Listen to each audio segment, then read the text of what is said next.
Welcome to Share Talk, the only podcast where investors come first.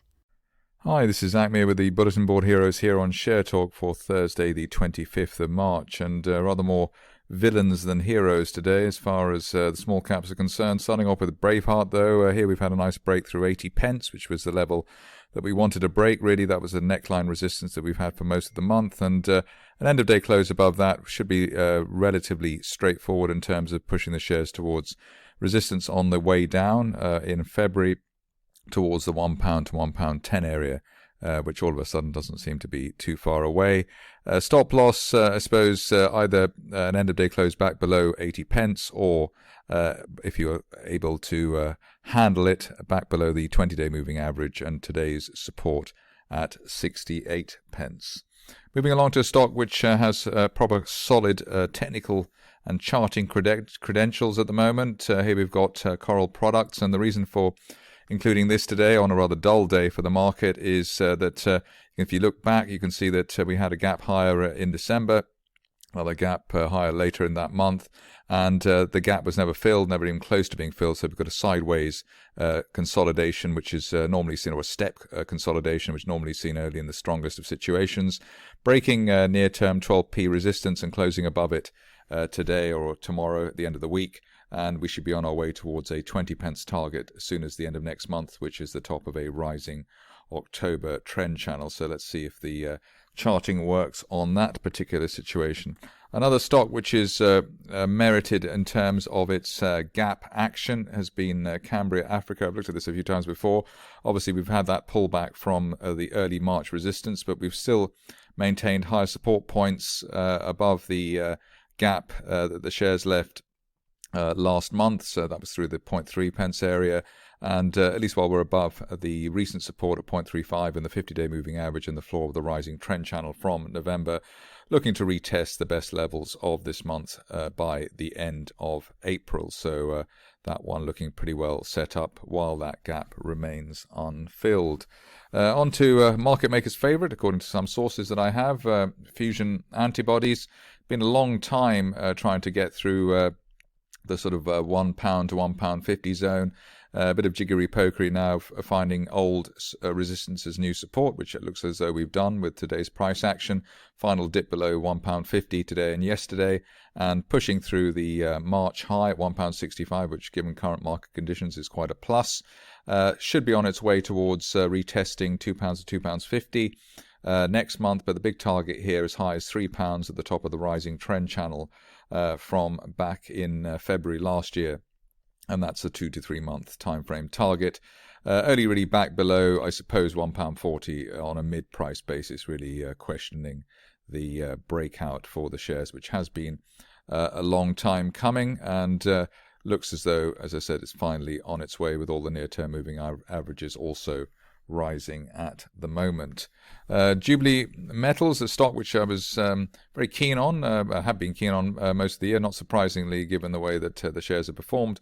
Still within this rising trend channel from November. Support for the stock either at old resistance from January at 14 pence, or ideally not even going back below 15 pence, which is the floor of the rising trend channel, and above 15 looking for 20, hopefully by the end of next month. A bit of a delay there, but still looks pretty strong, especially in the wake of today's news from the company. Stock which is probably more of the type that we'd like to see in the Bulletin Board Heroes today, Karelian Diamonds, and here we've had a gap through resistance, gap through 6.5 pence, so the gap through the 50-day moving average as well earlier today. As long as we close above 6.5 pence, which it looks as though we will, we're heading towards hopefully the top of a rising trend channel from back in 2019, the halcyon days pre-pandemic. So 10 pence ideally by the end of next month, and possibly much more given the setup they've got there. Nice bear trap below 4 pence the beginning of this month, and that gap through resistance pretty strong. In fact, there's a gap there from last July as well, so pretty strong setup. More unfilled gaps you can see on a chart. The better the news is, or the prospects are for a stock, maybe up to 14 pence on a 2 to 3 month view for Karelian. Moving along to a stock which is chosen on for a couple of reasons. One, that it's had a premium placing and the shares have actually gapped higher. Normally when you see a premium placing and it goes well, that's good news. Gap higher is normally good news as well. And a gap higher off support, also a plus point here. Top of the channel there from September, as high as £2.25, and hopefully we'll see that by the end of next month. More news for today from Tirupati Graphite, so I thought I'd mention the stock again, just hanging near the £1 level. Obviously the shares have doubled since they came to market, more than doubled. Still got this rising trend channel, floor of the channel currently around the 95 pence level, and at least while we're above 95 pence. Looking for the top of the December trend channel there, as high as £1.30 over the next 2 to 3 months, probably. If you're looking for a momentum signal, I think it looks as though a clearance of 105 on an end of day or a weekly close basis should be enough to do the trick for Tirupati over the near term.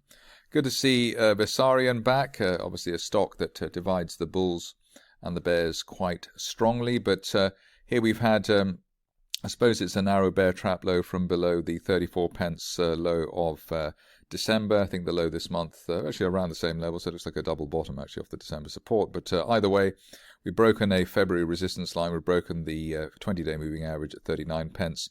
And a decent end of day close above 39 pence, and that broken line should be enough to take the shares on a little run, ideally up to last month's resistance around 55 pence by the end of April.